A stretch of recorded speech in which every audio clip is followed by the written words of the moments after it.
Ifes o hui o miras orth, canal kerno. Hey, welcome everyone to another weekly Cornwall channel here on Sky 212 and Freesat 401. Nothing changes, we've got an action-packed hour for you tonight, but I've got to say thank you to everyone who's bought the Rome or Bust DVD. It's out, it's now available on the website. Thank you for all the wonderful feedback too about the Rome or Bust rally. Now, this week we have a documentary about St. Piran. Many years ago it's said that the 5th of March Piran landed safely on the shore of a Cornish beach, which today bears the name Perranporth after the man himself. So in this week's show we have a documentary on St. Piran brought to us by the St. Piran's Trust. What is it like to be a world champion? Well, one thing for sure is I've never been in a room with so many world champions as I was this week. We went along to the Treviglas Sports Hub in Newquay to catch up with the students training at the Edburn Black Belt Academy.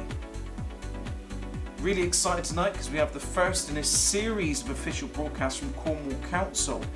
And tonight, our first one tackles an issue that we're all familiar with here in Cornwall. And the children tell this best, so I don't want to give too much away. But it's simply called Another Fine Mess. In our effort to make sure that Cornwall Channel covers as many places as possible in Cornwall, this week we bring you a feature about Liscard, simply named Love Your Liscard. What do you know about the Fisherman's Mission? Well, our feature from Southwest Fish will give you a better understanding this week of sustainable fishing here around the Cornish coast.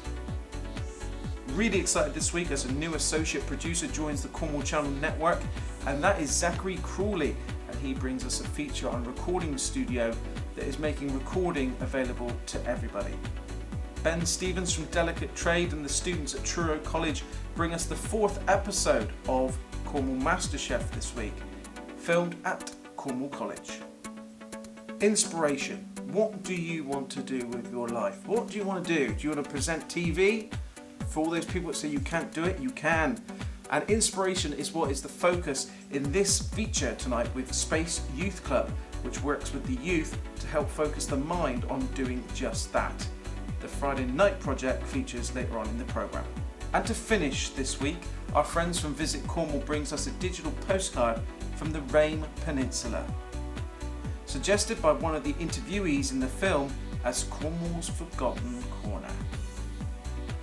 Well, I've got to say a huge thank you. Our Facebook likes this week went off the scale, and I did promise to give you all a mention, but we must have had about 115 likes within the space of 24 hours, so I couldn't literally put them, say, well, I'll be here all night for the hour, but you would have noticed that they're going along the screen here.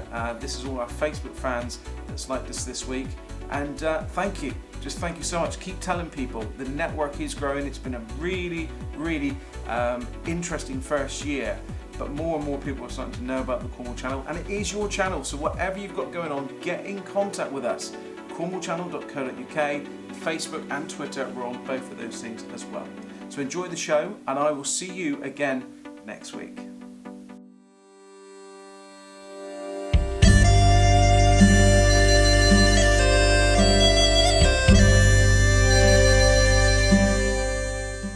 Gan spirus crave, mes corf mans, imas sevis warren bands, Dane and Arluth, Dane pure sands. According to popular legend, an Irish saint by the name of Piran was born. He was renowned for his miraculous deeds and popularity among the people of Ireland. However, this view was not shared by the tribal kings. They grew afraid of his powers and jealous of the influence he had over their people.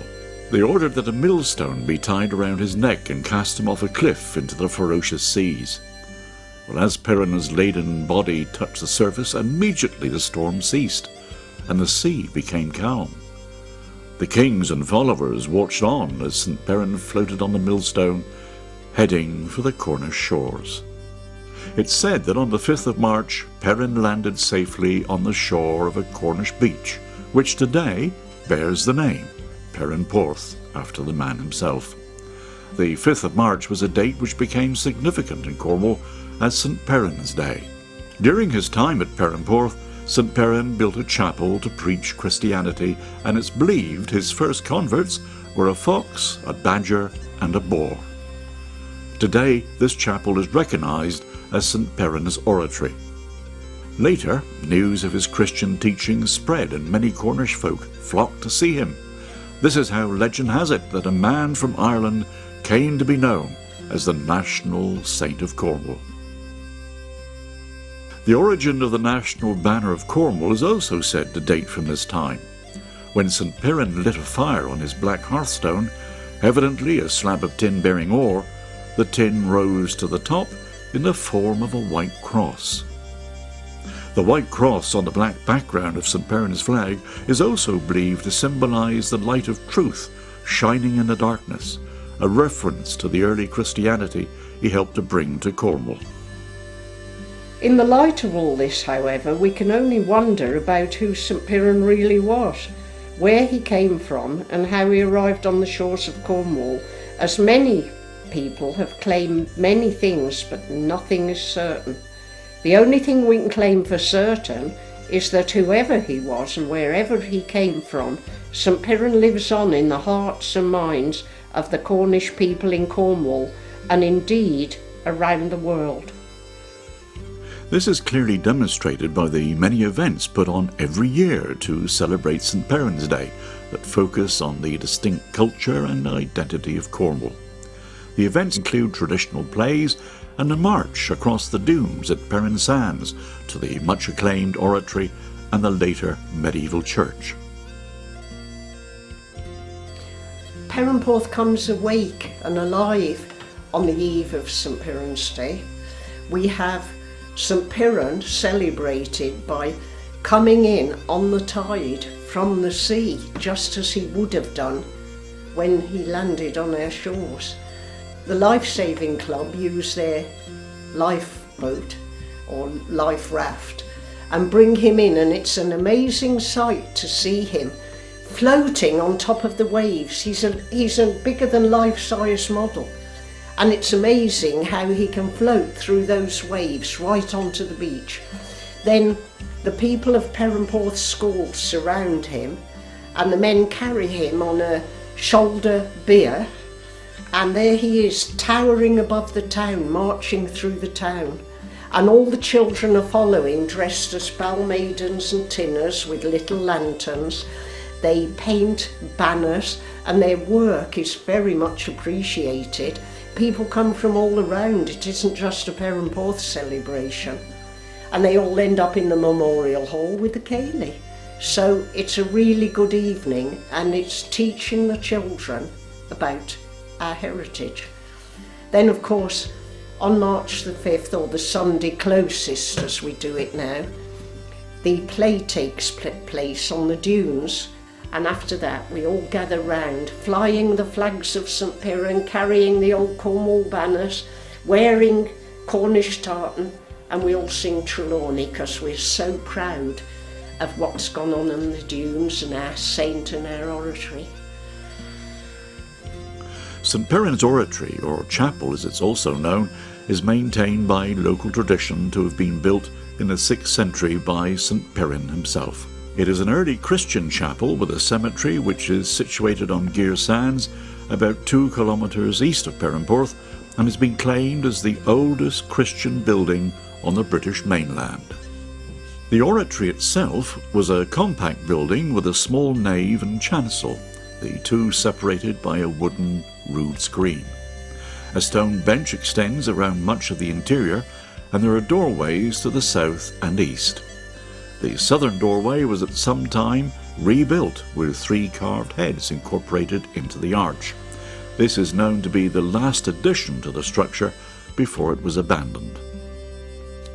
Years passed, and then in the 19th century antiquarians became interested in the ruined oratory, half buried in the sand, and it acquired fame by being twice excavated. Firstly in 1835, the chapel and a building to the south with an associated midden were methodically excavated by William Mitchell, a British physician and Member of Parliament. The second excavation was carried out by William Haslam, a cleric of the Church of England and curate of Perranporth in 1843. It was this man who decided to rebuild the altar in the chapel and inserted a slab on which he inscribed Sanctus Peranus. After this second excavation, the chapel was again threatened by blown sand. To protect it, railings were put up around the chapel in 1885, but the pressure of the sand on the walls was too much and caused them to partially collapse. An appeal was made in 1905 to try and raise money to protect the chapel. This proved successful, and in 1910 the chapel was again excavated, and this time a concrete preserving structure was assembled over it. Constructed of concrete blocks and designed by architect Edmund Sedding, this was an innovative structure for its time, if not a thing of beauty to modernize. It was during this last excavation that a large number of burials were uncovered, most famously the skeleton of a woman with a child in her arms, found near the doorway of the oratory, and a skull placed in a stone cist. Throughout the 20th century, the site was a popular shrine for members of the local community who made certain the altar was supplied with fresh flowers. Though built for the best reasons, this new structure encasing the oratory was not a success, and due to increased vandalism and the problems with flooding and other costs, the local parish council decided to rebury the site with sand in 1980. We cannot be sure that the oratory building, now buried in sand, is in the original structure of St Piran. Some academics believe that stone was not in use in the 6th century, but the very hallowed spot Piran chose would have been where the little oratory was built. Whatever the argument of timescale, no one can say with certainty, so once again we must ponder and make up our own minds. 5th, 6th or 7th centuries, does it really matter? We know that a date of great antiquity lies here. We also know that a graveyard of immense proportions is buried under the sand. Following the abandonment of St Piran's oratory in the vast, quiet dunes of Gir Sands, St Piran's church was built. Today it too is a sad, crumbling ruin.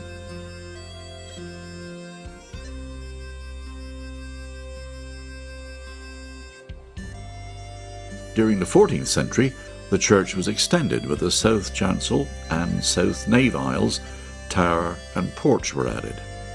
It's thought that the church was a place of pilgrimage. Pilgrims came to see the relics of St Piran preserved in the church, which were also on occasion paraded around Cornwall with great pomp and ceremony. The curse of the sand, always a threat, then struck again, covering the church, and eventually, in 1804, the decision was taken to relocate the church a safe distance inland to a secure site. Stone by stone, the medieval church was taken down. The tower, south aisle, windows and doors, columns and much of the fabric was reused in the new construction. The remnants were left to decay. The site of the medieval church was later excavated by historian T.F.G. Dexter between 1917 and 1920, and then abandoned again to its fate, until it was re-excavated in 2005 by Cornwall Council's Historic Environment Service. St Piran's Trust worked with Cornwall Council to excavate the medieval church in the sand dunes in 2005, and is also responsible for the upkeep of the Plain and Quarry, or playing place known as Piran Round. This is where Cornish language miracle plays were performed. The Piran Round is protected as a monument of national importance under the Department of the Environment Ancient Monument Acts of 1913 to 1953. Today, St Piran's Trust works to protect and enhance the archaeological sites in the Piranzablo area associated with the name of St Piran. St Piran's Trust began, in 1998 as a project, and in the year 2000 we decided we had to go the full hog and form a trust and become a charity so that we could fight for the renewal of the oratory. It's buried in a sand dune on the dunes. People can't find it.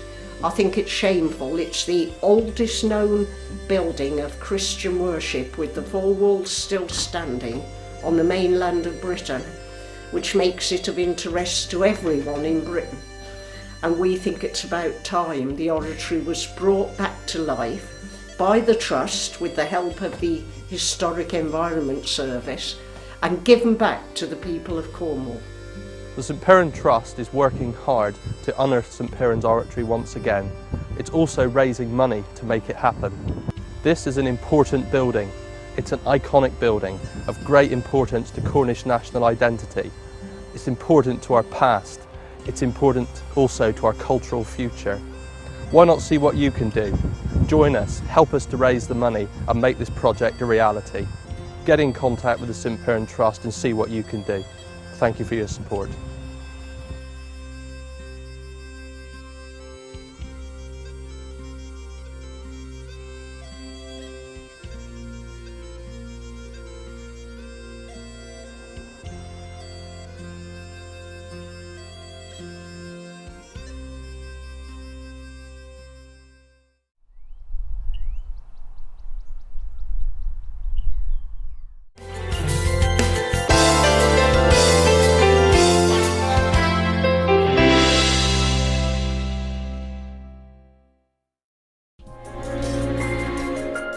Think you know Cormac? Think again. Since becoming a limited company in 2012, Cormac has a new focus.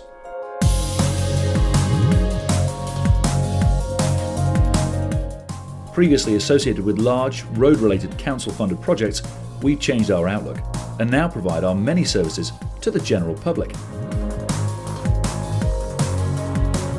If you need it cleaned, fixed, painted, staffed, dug, filled, quarried, mopped, buffed, measured, watered, weeded, stripped, mowed, walled, MOT'd, serviced, diagnosed, maintained, repaired, welded, wired, rewired, plumbed, plastered, skimmed, designed, constructed, painted or tested, we can help.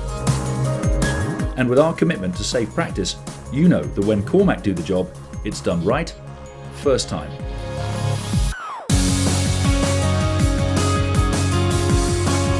So whether you are an individual or a company, come and visit our website and see what we can do for you. And if you need to, we also build roads.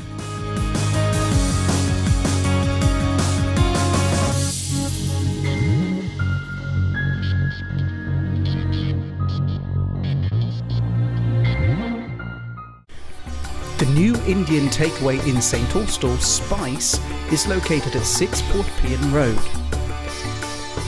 Serving the finest Indian cuisine with focus on spice up your health. With a wide varied menu to choose from, you can view their menu online at spicecornwall.com. Spice are open 7 days a week from 5 PM until 11 PM. They offer a delivery service and 10% discount on takeaways that are collected.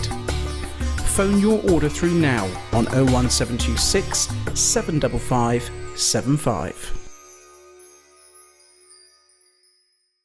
Newell's Travel, Cornwall's premier independent travel agent, are now offering Newquay to Bulgaria from just £336 per person. Departing on the 24th of May 2014 during half-term and the 12th of September 2014. You'll be staying at the Sunny Beach Resort for 7 nights with B&B board. For full details, please visit us at newellstravel.co.uk or by calling 0800 008 7411.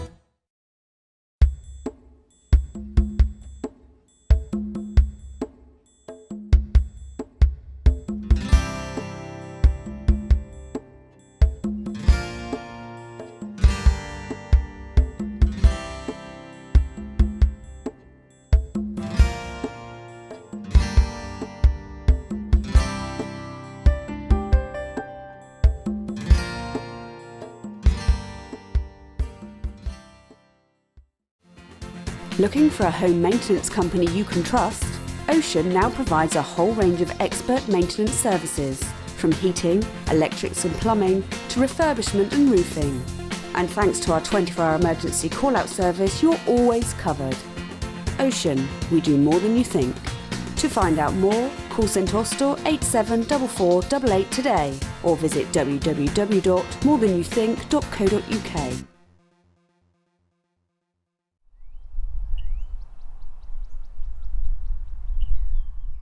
My name is Ed Byrne from the Byrne Black Belt Academy, Chief Instructor and Chief Coach for England.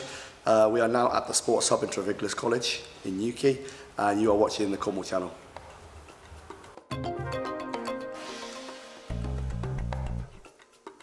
Today's our squad training, which is our tournament competition training, only for our team.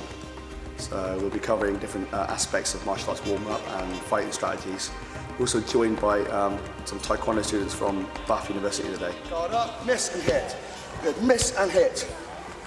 Good, and keep pushing forward. Same thing. Okay, guys? All right, well done. Keep going, keep going, keep going. Started from my vision to be just try to be the best I can be, and the students to be the best that we can be in Cornwall. So my idea was I wanted 300 students, and that was a vision of mine. So we've surpassed that now. We've doubled that with 600. So I myself teach 44 classes a week. That's without our other 5 instructors.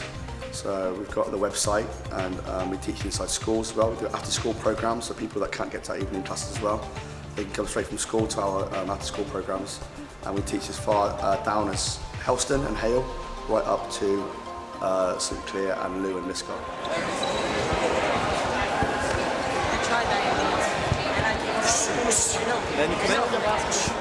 Ali, you're a girl and you're an instructor here and you're a world champion. How the hell does that come about?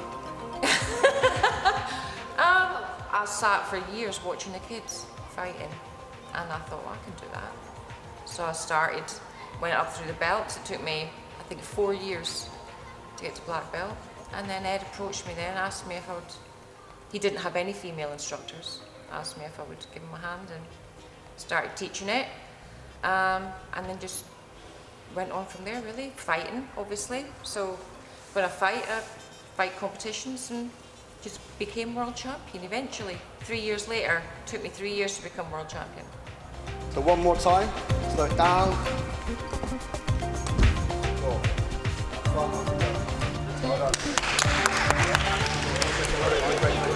Yeah, we do a little ninja program, which is 3 to 6 year olds. And that's a martial art program, but mostly a self-character building program. Then we do 7 to 12 year olds, which is that Karate Kid program. Then we do teenagers and adults. We also do a competition squad training separately to that as well. So where did your inspiration for the martial arts say come in? I've been doing martial arts since 1974, so it was back to the Kung Fu era on TV. David Carradine, I see that as a child, and we sourced out our local instructor. So that's the reason I started martial arts. So Bradley, 5 times world champion. How do you achieve something like that? Just commitment. You've got to always believe that you can achieve the biggest things, and if you believe, it's unbelievable what you can achieve. You just got to believe in yourself, believe in your abilities.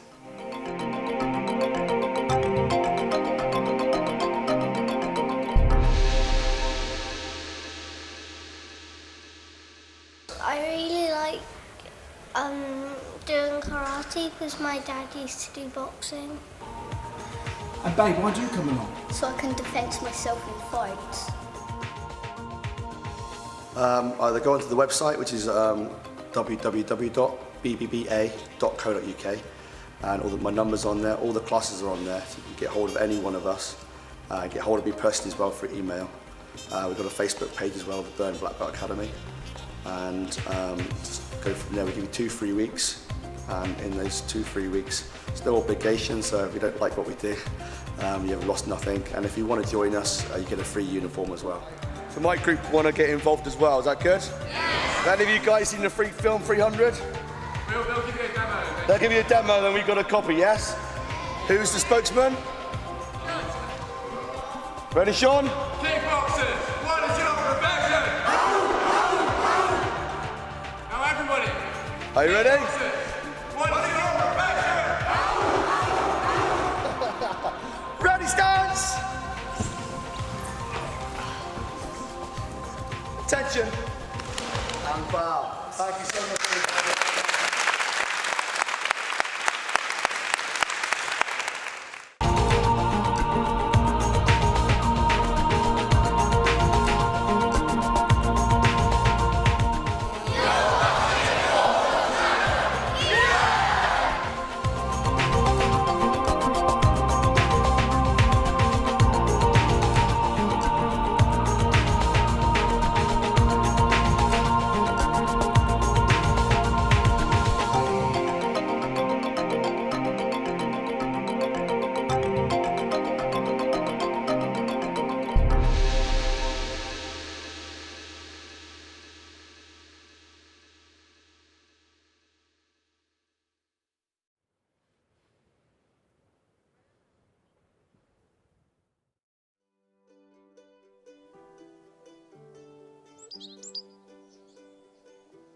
It's brown and sticky. It's smelly. It stinks. It stinks really hard. It will make the world messy. Mushy. Stinky. And it looks like mud. And it's very squishy-wishy. It's really disgusting to hold. A bag. I stepped in some orange dog poo. I wish my dog didn't poo at all. Then I wouldn't have to pick it up. And you shouldn't just pick it up with your hands. You should sweep it up into a bag and throw the bag in the bin. Benji had a poo and Daddy stepped in it. My brother was at the beach and he stood in it because it was buried. My mum says don't walk in the grass because that's where the dog poo is. You should go in jail. They might get their heads chopped off.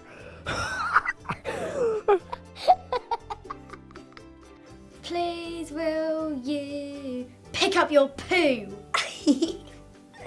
You should pick up dog poo for the safety of children. Pick up your dog poo!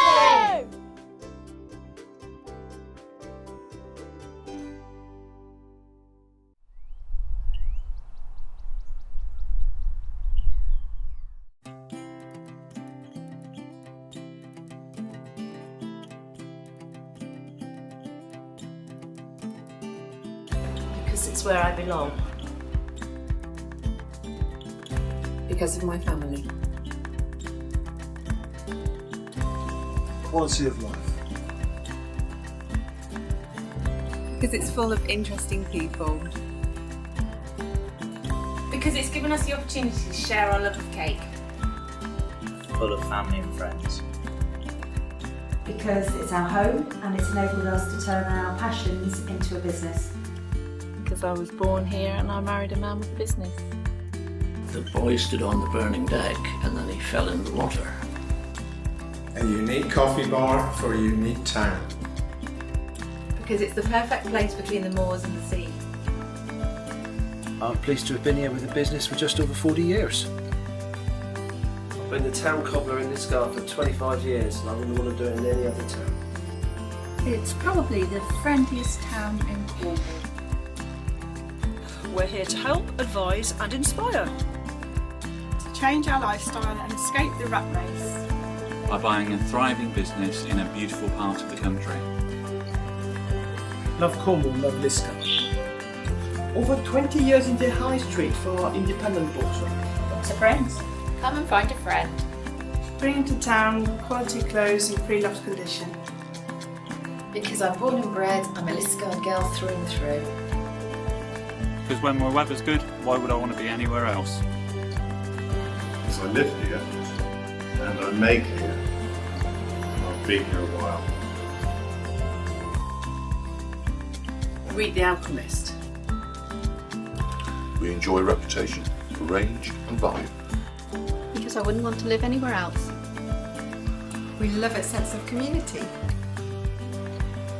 Why not? It's got everything. It's got the sea on one side for kayaking and swimming, got the moors for walking and recreation, and you've got a brilliant small market town that's very friendly. 10 years ago we were given the opportunity to open our own shop in Liscard, and since then we've been sharing our passion for flowers with the town. I was born in Liscard and I've lived here most of my life and worked here, and I really enjoy putting a smile back on people's faces, like helping them get rid of their pain and discomfort. Because it's a convenient location for our customers from Plymouth and from the north coast of Cornwall.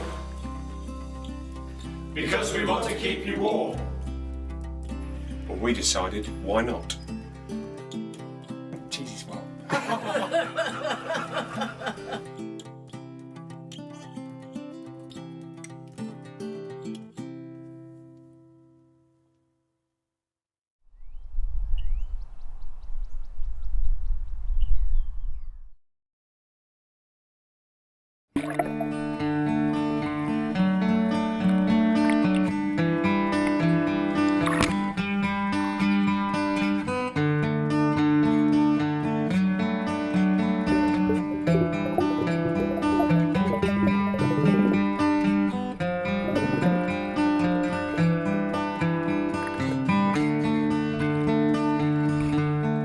Welcome to the Southwest,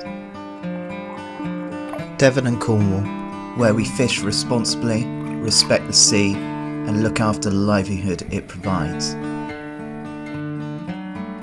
Here at Southwest Fish, we want to show people how easy it is to buy locally and help support their local fishermen. The way we see it, every crab that's caught, picked and sold in the Southwest is money into our local fishing communities. Shellfish is caught right across the region by a whole host of different types of fishermen, from the handliners on their small boats right through to the bigger crabbers. Shellfish is really sustainable and it's a resource we have in abundance across Cornwall and Devon. The boat is a Freeward 35 called the Loyal Partner. I got 900 pots out and I do about 300 a day, so they all have like a 3-night lie. In the summer, big spider crab fishery, and spider crabs go to France and Spain. Can't seem to get the English people to eat spider crabs. The shellfish industry is very sustainable. If you have 15 crabs a pot, which you do sometimes early and late in the year, you may only keep 3, but the other 12 go back all alive till they either harden up or get size, and everything goes back alive to catch another day. Trace shellfish back anywhere, which is good for the consumer and good for everybody. We took Phil's crab, cooked it, picked it and prepared it all within 36 hours. Traceable seafood from the fishermen of Cornwall. My mum even used a family recipe and cooked some crab quiches for our sustainable market stall. We're here today to promote traceability in locally caught Cornish seafood, and the idea is that we're trying to encourage people to source more locally. All the proceeds made went to the Fisherman's Mission in Newlyn, and we spent our time informing visitors about locally sourced seafood. I'm Cheryl Murray, I'm the Member of Parliament for South East Cornwall. I think that the fishing industry can actually bring a lot of sustainability to the South West, where there's very little alternative employment. You bring on the rain, stop your sign, be happy again. Traceable seafood For the fishermen of Cornwall. The whole world smiles with you.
Our vision is really to encourage people, to connect people, to give people opportunities to record, particularly those who might not have had an opportunity to record in the past. We also want to work with artists and musicians to create exactly the sound they want. So we spend a lot of time actually discovering how they want to sound, what they want to sound like, and working with them to achieve that. I've been here at Basement Studio now for just over a year. The studio's really helped me get experience in the music industry, working as an engineer throughout live work and in the studio. Working in a professional studio with musicians in the industry has just given me so much experience, and I've learnt a lot in the past year. I've been taught by the chief engineer here, and they've all given me a real helping hand. We basically built the building from scratch. When we got here, it was basically walking fridges, and we've had to literally peel all the walls off, put new stuff up, acoustically treat everything. It's been a long process. I got involved pretty much right from the start. I've always had a real passion for music and recording, so when I heard that there was a studio being built, I couldn't wait for the chance to leap at it. So yeah, and I've been here ever since, and I'll probably be here for a few years to come, I reckon. So yeah, a lot of people who come to the studio feel that it's got real atmosphere. A lot of people find it really helps them explore their creative sides, so that's really what we were looking for. We've tried to keep it very genuine in that way, and yeah, I think it's got a real nice feel about it. Step in, step out, move to the whistles caught up in the wind. Step in, step out, move to the whistles caught up in the wind. Step in, step out, move to the whistles caught up in the wind. Step in, step out, move to the whistles caught up in the wind.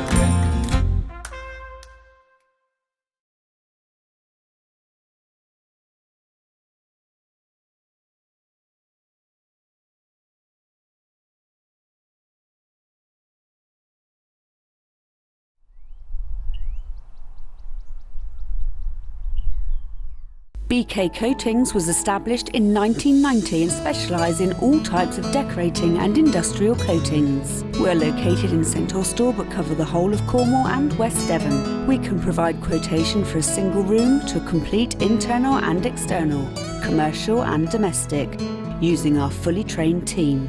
We are also experts in industrial coatings to include shot blasting, steelwork painting, roof linings and concrete repairs. Contact us now for your free, no obligation quote.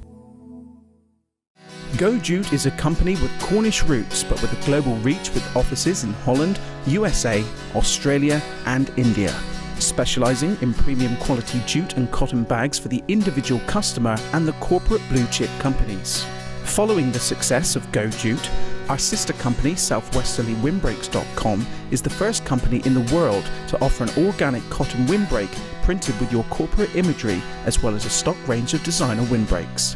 Go Jute prides itself on its friendly and innovative approach. To view our full range of products with the in-house screen printing and embroidery, as well as other promotional products, please visit us online at gojute.co.uk.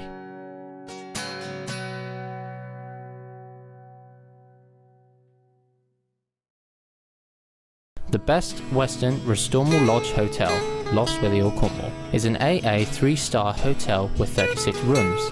Being only 10 minutes from the Eden project, our contemporary hotel in Lostwithiel offers free Wi-Fi, an outdoor heated pool and free parking. With an on-site restaurant and bar, we have all you need for a relaxing break. All of our bright, airy rooms are en suite with flat-screen TVs, hairdryers and tea, coffee making facilities. Our conservatory restaurants have seasonal menus offering Cornish produce, while the lounge bar provides local ales and a well-stocked wine cellar. For your next visit to Cornwall, please check out our availability online or call us on 01208 872 223. Kingsley Village, so easy to get to with plenty of free parking. Come and browse all we have to offer under one roof. Why not feast your eyes over our delicious array of Cornish produce from our extensive food hall through to our cafe and Cornish crafts. Come and see why Kingsley Village is Cornwall's #1 choice for a Sunday carvery, served from 11:30 a.m. You will not be able to resist our mouth-watering selection of meats and vegetables. Kingsley Village at Fradden, the unique shopping venue in the centre of Cornwall.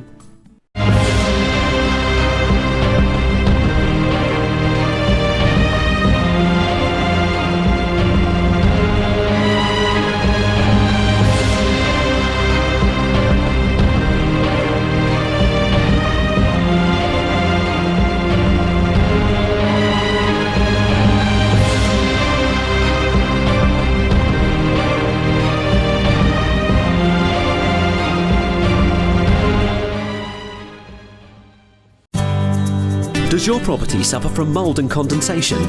Southwest Ventilation offer a loft-mounted system supplied and fitted for just £499.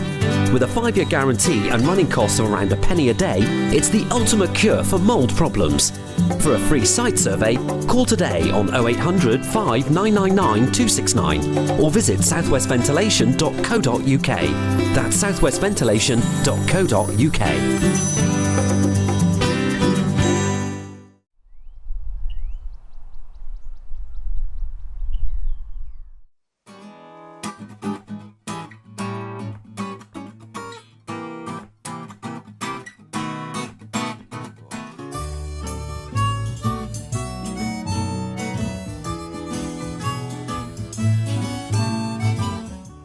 Good afternoon. Welcome to Cornwall Master Chef again. This is the third quarter final. It's a final opportunity for our competitors to get through to the semi-final rounds.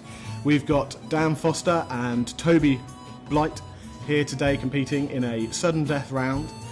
One will go through and one will be disqualified.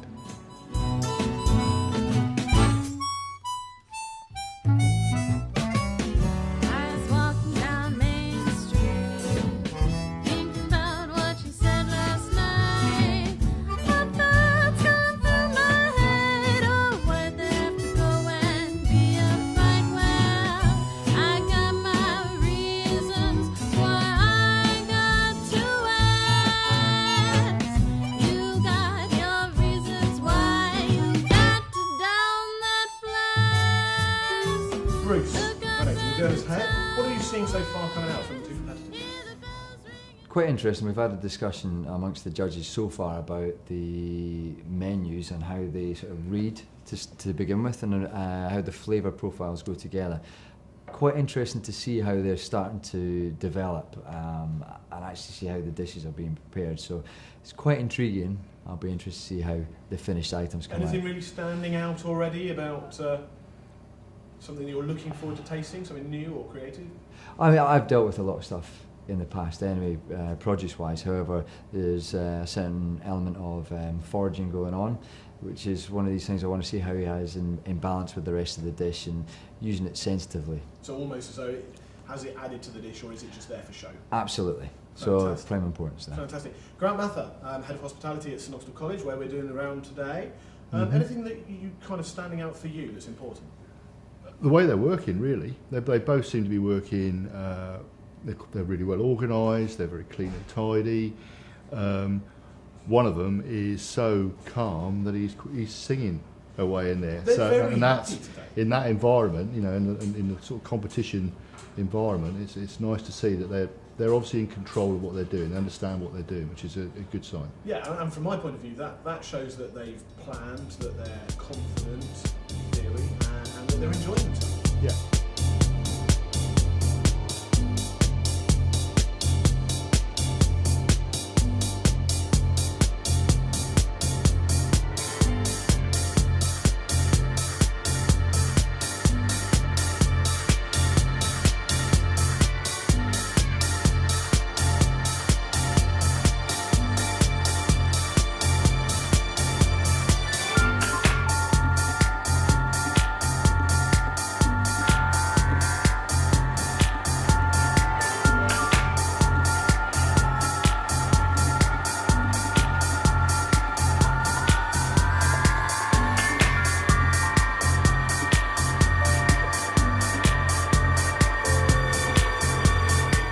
So Dan, you're from the Herring, over at Bedrothen Hotel, and Toby, you're at the Wild Cafe at Bedrothen Hotel. So you guys actually know each other, you kind of work together. So yeah, well, we've worked together before. Toby's worked down in the Herring a bit last year, so we've done quite a few shifts together and enjoy working together. With each other?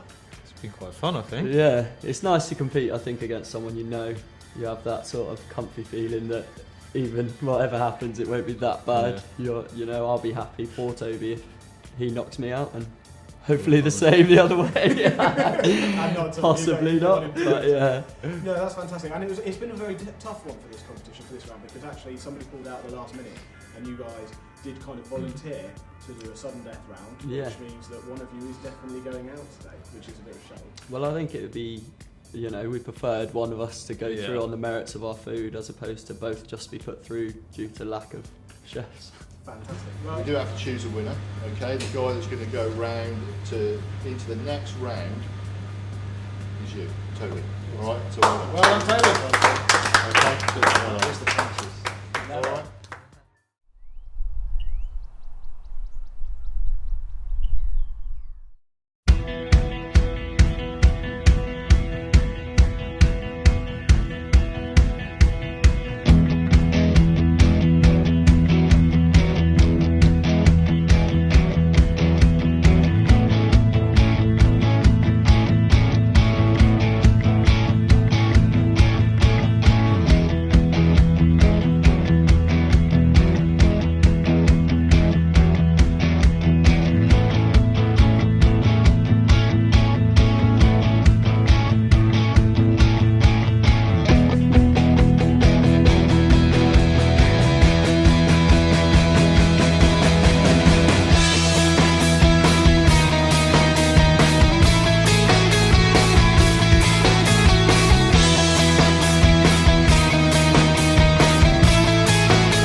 let's go around the circle and we're all going to say something that we want to do in the future.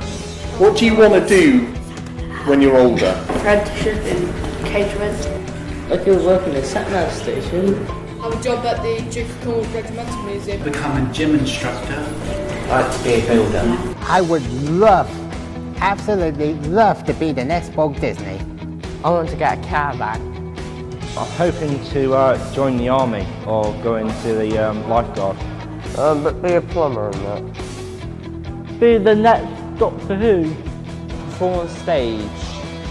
I like to get married.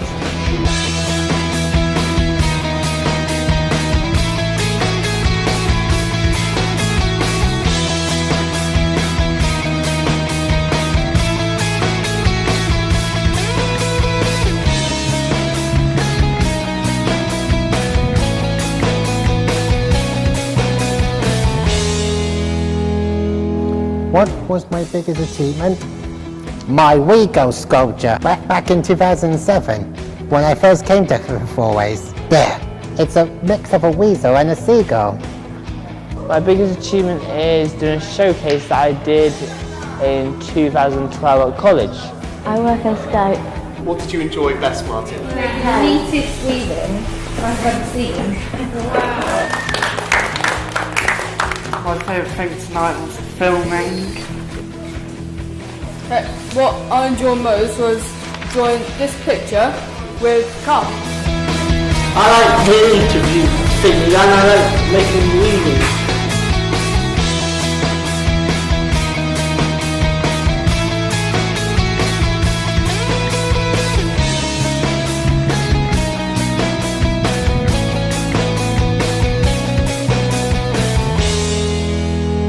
What do you like best about the Friday Night project? It helps me with my communication skills, and I get to meet new friends, and I get to do something new. I get to see all my friends and special person. I like hanging out with friends and catch up with people I know and all the activities. Playing away. I like to hang out with my mates, get on the Wii game and do play pool. Meeting new friends and coming to spend time with the friends.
The Rain Peninsula is a unique place, and we have everything that a holidaymaker would want. Even living here is a joy. We look after you really well when you come here.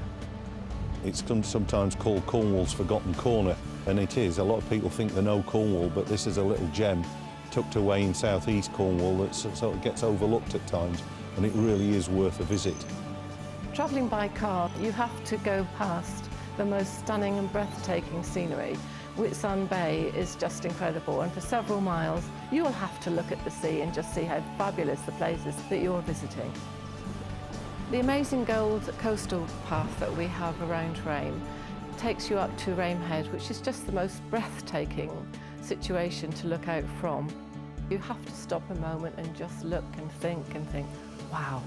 We're in Mount Edgecombe House and Country Park, and it covers 865 acres and 10 miles of coastline. It has a historic house, fantastic Grade 1 landscape gardens. There's a deer park where, if you're lucky, you may catch glimpses of the ancient deer herd. The other estates that are local to us are Anthony Estate near Tor Point and Port Elliot Estate over at St Germans. Whitsun Bay is the site of the James Egan Lane.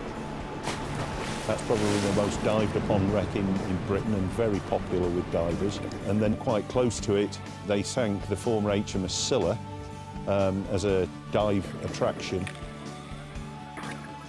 We have lots of beautiful villages, but we have the twin villages of Kingsland and Corson particularly, which are just stunning. Historic houses, stunning views. It's incredible. You'll get a glimpse of Cornwall, how it used to be. But in saying that, we have everything that you need now as a modern traveller to keep you happy and keep you wanting to stay here and never wanting to leave.